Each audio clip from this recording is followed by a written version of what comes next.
3000人圍禮賓府反高鐵。我哋聽朝9點鐘喺度再見吓，唔該晒。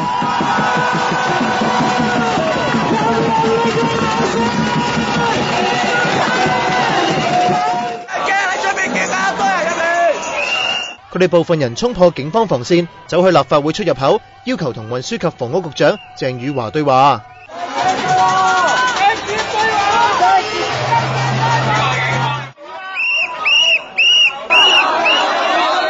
現場七國咁亂，立法會一度要落閘。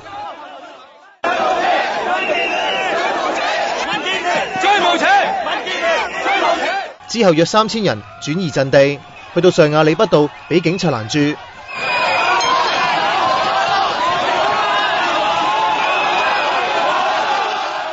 最後成功衝破防線，上到禮賓府外繼續抗爭，要同曾蔭權對話。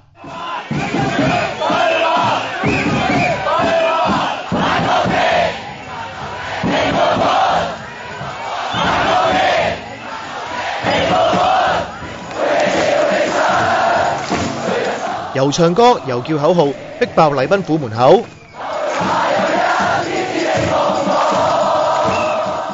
抗爭唔單止喺議會外，6個鐘嘅會議，泛民議員針對高鐵細節逐一提問。如果唔修改基本法，可唔可以做到一地兩檢？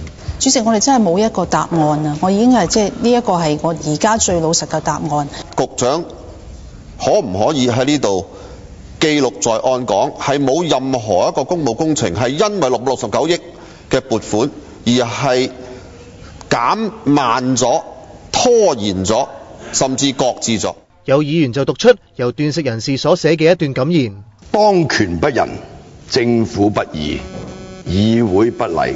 請問你聽完我引述呢段文字之後，你會唔會考慮收回撥款？當然我哋聽到係嗰啲嘅聲音，但係我哋亦都社會上面有好強嘅聲音，擔心香港被邊緣化啦。喺會上一度出現火爆場面。特別我想點名批評嘅陳淑莊議員，咁可能佢係由於佢係專業嘅演藝人士出身咧，所以佢特別做得好似好認真咁。你主持公道，我而家就係主持公道。嗱，你講我出去啊，我講你出去啊，係咪啊？咁又有咩所謂？你想趕主席出去啊？我係有權提議㗎，通唔通過另外一回事。你提議乜嘢啊？呢個參與斷食嘅人支持唔住，當場暈咗。